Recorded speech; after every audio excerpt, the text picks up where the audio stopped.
अस्सलाम वालेकुम गर्ल्स। वालेकुम सलाम। आज हम पढ़ेंगे वेरिएंस। एब्सोल्यूट मेजर्स पढ़े हमने सबसे पहले एब्सोल्यूट मेजर रेंज, फिर दूसरा absolute measure mean deviation, third absolute measure quartile deviation. इन तीनों के रिलेटिव मेजर्स हैं coefficient of range, coefficient of mean deviation and coefficient of quartile. ठीक है, अब हम देखते हैं रिलेटिव मेजर्स। पहला है coefficient of range which is equal to x maximum minus x minimum not a test, और नीचे उसी को ही हमने प्लस में लिख देना है। सेकेंड मेजर है कोफिशिएंट ऑफ मीन डेविएशन। इसको डिनोट पहले आप देखिए मीन डेविएशन का जो फॉर्मूला हमने यूज किया था वो क्या था, सिंपल मीन डेविएशन का summation f into x minus X bar divided by summation f। ये जो आपका आंसर आ चुका होगा इसका आंसर हमने न्यूमरेटर में लिखना है मीन डेविएशन, और नीचे हमने लिख देना है मीन।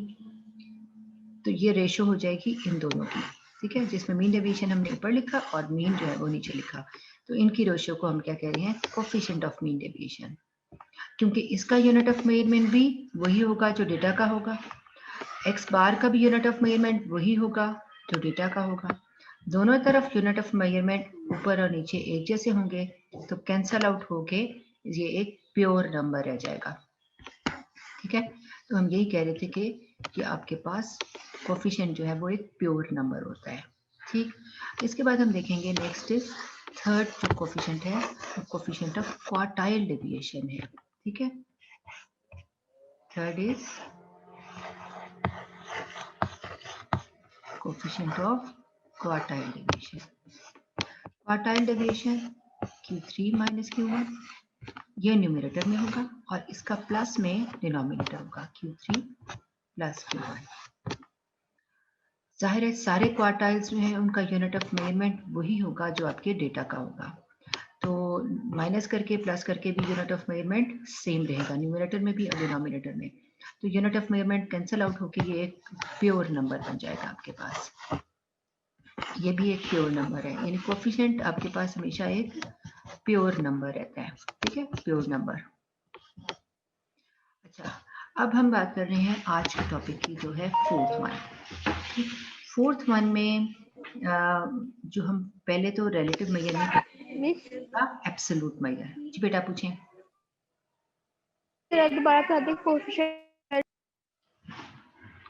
मैं आपसे ये कह रही थी कि एब्सोल्यूट मेजर हमने उस दिन देखा था, तो मैं दोबारा लिखती हूँ। एब्सोल्यूट जो एब्सोल्यूट मेजर है जिसमें पहला वाला जो है वो रेंज है, फिर हमने मीन डेविएशन पढ़ा और फिर हमने मीन डेविएशन के बाद क्या पढ़ा, क्वार्टाइल डेविएशन। ये जो तीनों पढ़े हैं इसमें यूनिट ऑफ मेजरमेंट वही होगा जो आपके डेटा का होगा, यानी एक्स का। ठीक है, एब्सोल्यूट मेजर में जो एक्स का यूनिट ऑफ मेजरमेंट होता है वही रेंज का, वही मीन डेविएशन का और वही क्वार्टाइल डेविएशन का होगा। तो एब्सोल्यूट मेजर की बेस पे हम किसी भी डेटा को दूसरे डिफरेंट डेटा के साथ कंपेयर नहीं कर सकते। कंपैरिजन के लिए रेंज का कोफिशिएंट, मीन डेविएशन का कोफिशिएंट और क्वार्टाइल डेविएशन का कोफिशिएंट फाइंड करना होगा।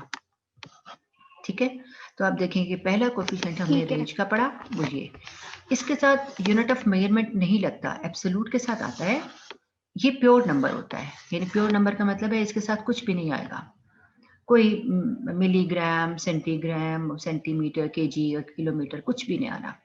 इसी तरह ये भी कोफिशिएंट ऑफ मीन डेविएशन है और ये भी कोफिशिएंट ऑफ क्वार्टाइल। जो कोफिशिएंट्स हैं आपके पास इन ईच केस ये प्योर नंबर होते हैं। प्योर नंबर दो डिफरेंट डेटा सेट्स हो, एक एक्स का डेटा सेट है और एक वाई का। इसका यूनिट ऑफ मेजरमेंट अगर किलोमीटर में है और इसका यूनिट ऑफ मेजरमेंट सेंटीग्रेड में है, तो हम इन दोनों को डायरेक्ट कंपेयर नहीं कर सकते। इनके प्योर नंबर्स यानी कि कोफिशिएंट्स में कन्वर्ट कर लें दोनों को। ठीक है, इनके रेंज की बेसिस पे हम इनको कंपैरिजन नहीं कर सकते। हम क्वार्टाइल डेविएशन की बेस पे इन दोनों को कंपेयर नहीं कर सकते क्योंकि इसका सेंटीग्रेड है, सेंटीग्रेड कितना ज्यादा है कितना कम है, किलोमीटर कितना ज्यादा है कितना कम है, हम कुछ नहीं कह सकते। इनके कंपैरिजन में आपस में रिलेशनशिप नहीं डेवलप कर सकते। रिलेशनशिप के लिए हमें इन रिलेटिव मेजर्स यूज करने होंगे, जो कि हमने ये 3 देखे हैं। और ये जो 3 इस साइड पे लिखे हुए हैं, ये तीनों एब्सोल्यूट मेजर्स हैं। जी मैं आपको कह रही थी आज हम जो पढ़ेंगे वो 4th एब्सोल्यूट मेजर है। एब्सोल्यूट मेजर नील 4th वन कौन सा है? वेरियंस है। अच्छा, वेरियंस इसको डिनोट करते हैं एस स्क्वायर से, या हम इसको VAR भी लिख सकते हैं। किसका VAR? एक्स का, वेरियंस ऑफ एक्स। ठीक है, variance of x for ungroup data. ठीक है, पहले हम निकालने लगे हैं फॉर अनग्रुप डेटा। अगर हम अनग्रुप डेटा की बात करें तो इसमें x इन्वॉल्व होगा, x minus X bar whole square over n। यानी आपको x का डेटा गिवन है, ये मेरा और मामा का ट्विन। आपने इसका क्या कैलकुलेट करना है? वेरिएंस। तो आपको कॉलम बनाने पड़ेंगे ये वाले। ऑल्टरनेट एक्सप्रेशन है, वो एक्सप्रेशन है summation x square over minus summation x square N भी आएगा उसके साथ ही। मेरे मामा से एन जेलस हो गई, मामा वाले कर ले। बेटा आप लोग अपना म्यूट कर दें, क्योंकि लेक्चर के साथ साथ आप बहुत सी बातें कर रहे हैं तो सभी सुन रहे हैं। ठीक है, तो ये आपका आ जाएगा इस तरह से। अच्छा, ये जो अंदर इसकी एक्सप्रेशन है ये एक्चुअली मीन का एक्सप्रेशन है। आप इस एक्सप्रेशन को ऐसे भी लिख सकते हो, summation x square over N minus X bar square, ऐसे भी लिख सकते हैं। इन तीनों में से हम कोई भी एक्सप्रेशन जो है वो यूज करके वेरिएंस फाइंड कर सकते हैं।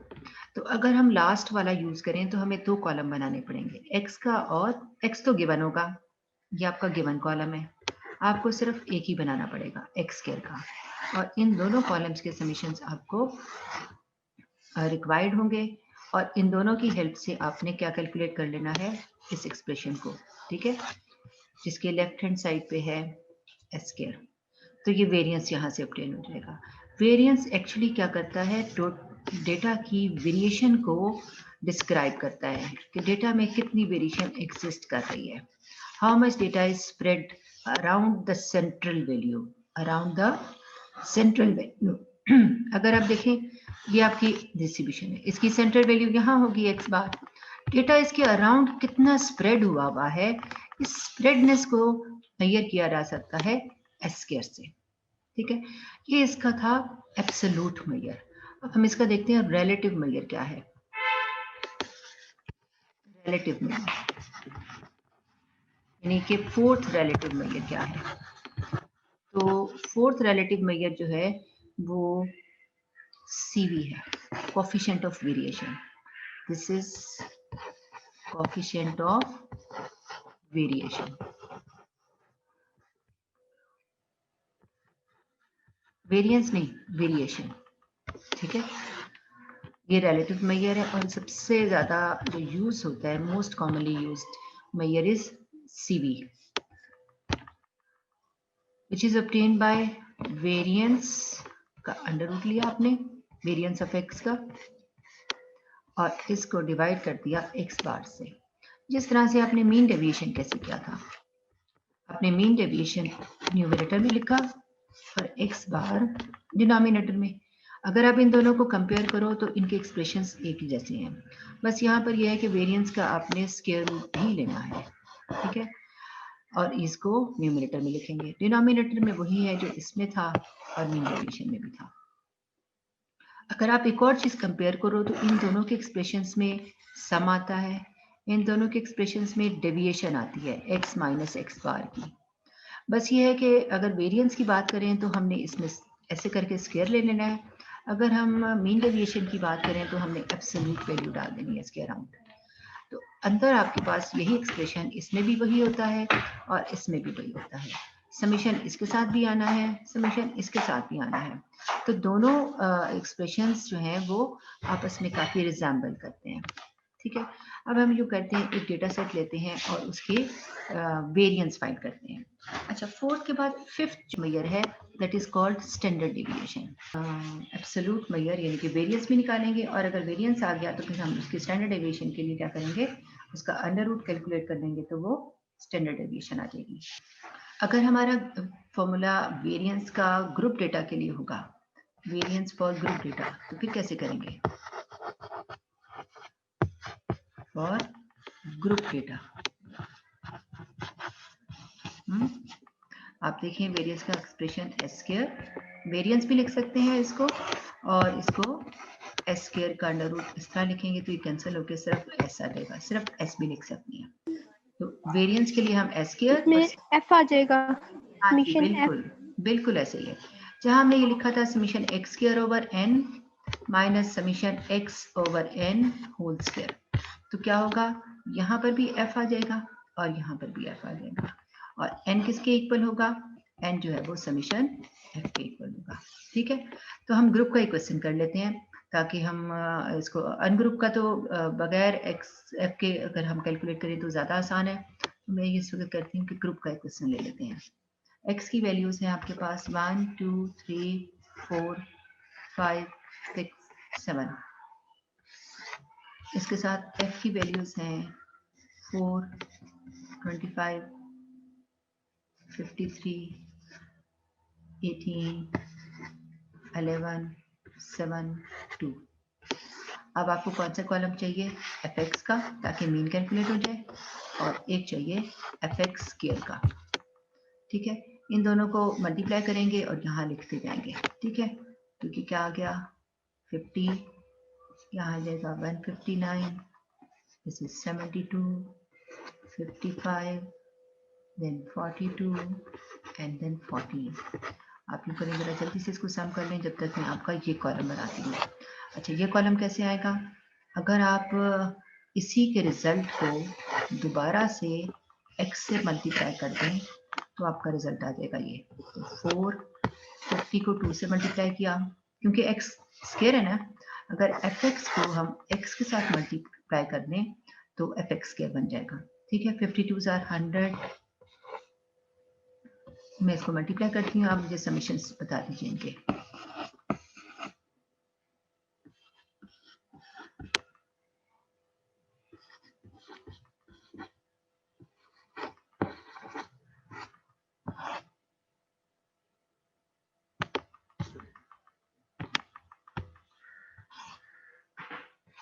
जी, समीशन एफ जो है वो 120 है,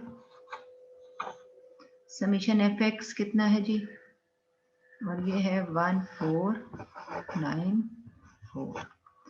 एस स्क्वायर का एक्सप्रेशन हम लिखते हैं summation F X square over summation F minus summation F x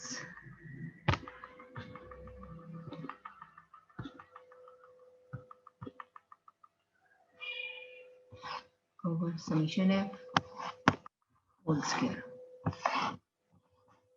जी बेटा, इसका क्या आंसर आया, 396। ठीक है, अब आपने इसमें वैल्यू सब्स्टिट्यूट करनी है। सबसे पहले क्या आएगा, समीशन एफ एक्स स्क्वायर 1494, और डिवाइड किससे कर देंगे इसको, 120 से, माइनस करेंगे इसमें जी, कौन सी वैल्यूज आएंगी, 396, डिवाइड फिर उसी से करेंगे 120 से, और इस रिजल्ट का स्क्वायर ले लेंगे। ठीक है, अब आप इसको कंप्यूट कर लें और मुझे फाइनल आंसर बता दें कि फाइनल आंसर क्या है। उस फाइनल आंसर का हम अंडर रूट लेंगे बोथ साइड्स पे, तो एस का आंसर आ जाएगा, दैट इज स्टैंडर्ड डेविएशन।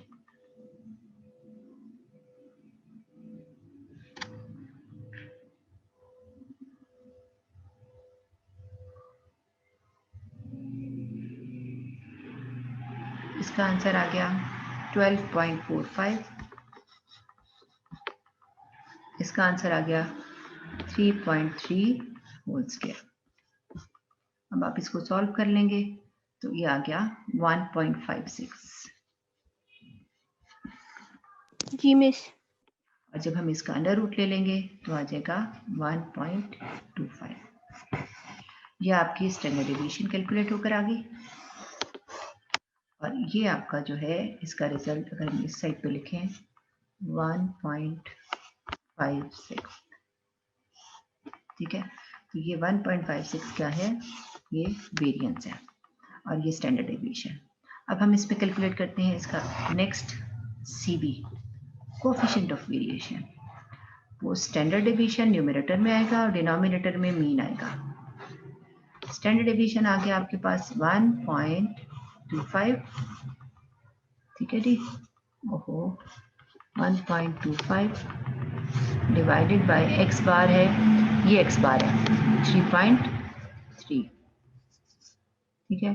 और इसको आप कैलकुलेट कर लेंगे तो आपका रिजल्ट आ जाएगा। नॉर्मली हम इस तरह रेशो में भी लिख सकते हैं, फ्रैक्शन में, और अगर हम चाहें तो इसको 100% से मल्टीप्लाई भी कर सकते हैं। अगर हमने 100% से मल्टीप्लाई कर दिया तो आंसर जो है वो परसेंटेज की फॉर्म में आ जाएगा। 0.03 सम। ठीक है, अब आप यूं करें 100 से मल्टीप्लाई भी कर दें तो आपका आंसर जो है परसेंटेज की फॉर्म में आ जाएगा। वो कितना है?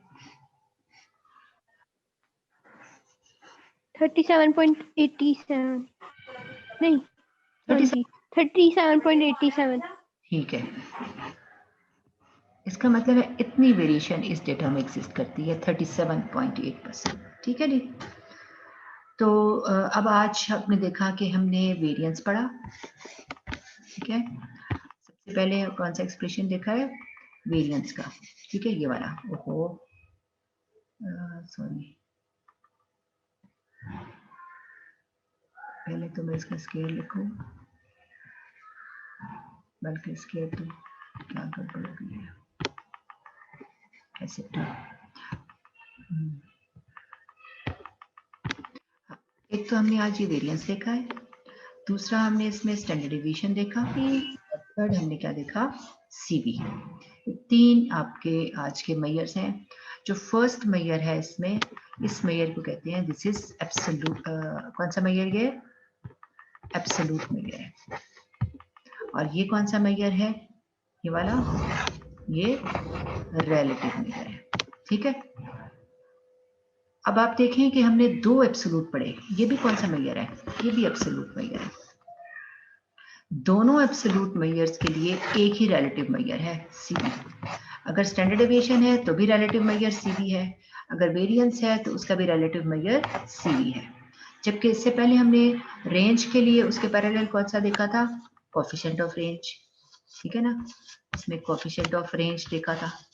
मीन डेविएशन के लिए कोएफिशिएंट ऑफ मीन डेविएशन देखा था, ठीक है ना, कोएफिशिएंट ऑफ मीन डेविएशन था। और इसी तरह से क्वार्टाइल डेविएशन के लिए भी उसका एक एग्जिस्ट करता था। इसमें तीनों में उनके इंडिपेंडेंट एग्जिस्ट करते थे, लेकिन अब आपने देखा कि वेरिएंस है या स्टैंडर्ड डेविएशन है, दोनों के लिए सीवी सिर्फ एक ही एग्जिस्ट करता है रिलेटिव मेजर के तौर पे, ठीक है जी।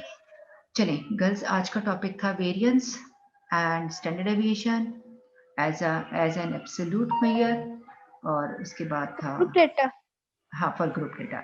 अनग्रुप का भी अब इतना कोई मुश्किल नहीं है, अनग्रुप का भी देख लेते हैं। चलें हम इसी में देख लेते हैं। एक्स की वैल्यूज अगर मैंने रखी फॉर एग्जांपल 1 2 3 4 5 6 7 ये लिखी हुई थी ना अभी, ये रख देते हैं। तो एस स्क्वायर का एक्सप्रेशन क्या आएगा, हमें एक कॉलम बनाना है एस स्क्वायर के लिए, summation x square over N minus summation x over n whole square, ठीक है जी। एक्स स्क्वायर को कॉलम बना लेते हैं, 1 4 9 16 25 36 एंड 49। चलिए जरा दोनों कॉलम्स के टोटल्स निकाल लें और मुझे टोटल्स बता दें।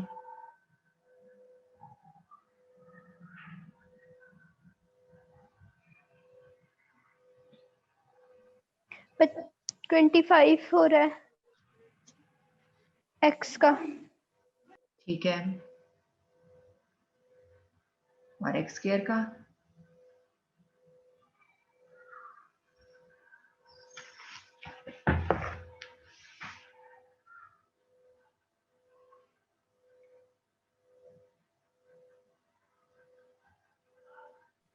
140। 140। चलिए जी वैल्यू सब्स्टिट्यूट करते हैं 140 कितनी ऑब्जर्वेशन है 7 है और यहाँ पे आएगा 25 डिवाइडेड बाय 7 इसका लेंगे होल स्क्वायर यहाँ से आ गया 20 और ये कितना आएगा 3 पॉइंट समथिंग देखें कितना आता है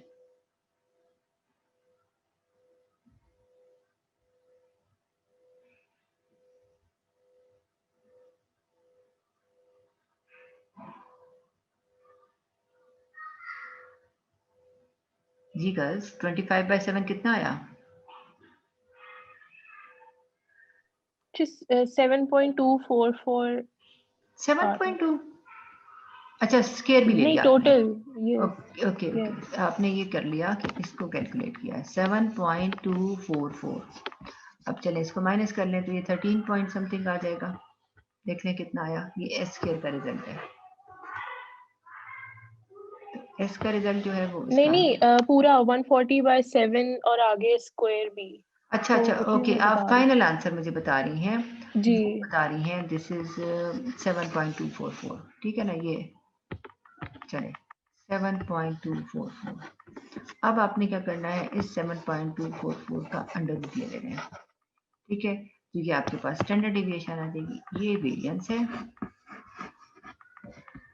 और नीचे जो आप आंसर निकाल रहे हैं ये क्या है स्टैंडर्ड डेविएशन है कितना है रिजल्ट जी है 2 पॉइंट समथिंग जी कितना 2.69 ओके 2.69 अब आपने कैलकुलेट करना है सीवी ठीक है सीवी कैसे आएगा S divided by mean multiply by 100%। आप देखिए मीन तो कैलकुलेट करना ही पड़ेगा आपको स्टैंडर्ड डेविएशन का आंसर आया है आपके पास 2.69 ये न्यूमरेटर में आ गया डिनोमिनेटर में आपने मीन लिखना है और 100% से मल्टीप्लाई कर देना है मीन आपका ये है 25/7 तो आप मुझे जरा कैलकुलेट करके बता दें कि 25/7 3 पॉइंट समथिंग का आता है कितना आता है वही आपका यहाँ पे आंसर आएगा आप लोगों के पास कैलकुलेटर्स नहीं है 3.57 3.57 चलिए अब 3.57 हमने यहाँ लिख दिया है अब आप इसको जरा सॉल्व कर लें इस पूरे एक्सप्रेशन को देखें क्या रिजल्ट आता है 75.3 350 चले और ये 7% का साइन भी यहाँ भी लिखना था परसेंटेज में 75 और यहाँ भी लिखना है परसेंटेज ओहो परसेंटेज बाहर गया ठीक है अब आप देखें पिछले वाले में रिजल्ट जो है वो उसकी परसेंटेज कितनी कम थी जी 37 था तो अब आप कंपेयर अब देखिए ये डेटा बिल्कुल डिफरेंट है हमें नहीं पता ये किस चीज़ की मेजरमेंट है और पहले वाली क्या मेजरमेंट थी हमें कुछ अंदाजा नहीं है तो हम ये ज़रूर कह सकते हैं कि इस डेटा में वेरिएशन 75% है और उस डेटा में वेरिएशन 37% थी तो किसकी वेरिएशन ज़्यादा हुई डेफिनेटली इस डेटा सेट की क्योंकि CV का आंसर इसका हायर है ठीक है तो इसका मतलब है कि ये डेटा जो आपका X का ये ज्यादा वेरिएशन के साथ एग्जिस्ट करता है क्लियर हो गया बच्चों यानी हम सीवी के बेस पे आपने जब कंपैरिजन करना है ना तो इसका वेरिएंस का जो आंसर आया था 7.244 इसको बिल्कुल कंपेयर नहीं करना क्योंकि उसका वेरिएंस का आंसर जो है वो भी कुछ एग्जिस्ट कर रहा था वो था 1.56 अगरचे वो भी कम ही था लेकिन हम इसकी बेस पे कंपेयर नहीं कर सकते ठीक है इसका 7.244 है हो सकता है इसके साथ यूनिट ऑफ मेजरमेंट इसके साथ होते हैं मार्क्स हैं फॉर एग्जांपल और उसके साथ हम कहते हैं कि ये शायद कोई और डेटा है कुछ फॉर एग्जांपल वेट है कोई किलोमीटर में कुछ कुछ पता नहीं है हमें दोनों का ही कुछ पता नहीं है लेकिन मैं एग्जांपल दे रही हूँ कि इसका मार्क्स का डेटा है इसका किलोमीटर्स का डेटा है तो हम इन वैल्यूज की बेस पे कंपैरिजन नहीं कर सकते कि 7.244 और 1.56 में कौन सी बड़ी है कौन सी छोटी है वेरिएशन किस में ज़्यादा है हम कंपैरिजन कर सकते हैं इनके CV की बेस पे ठीक है तो आज का जो हमारा टॉपिक था वो था coefficient of variation standard deviation and variance ठीक है 2 एब्सोल्यूट मेजर्स थे और एक आपका रिलेटिव मेजर है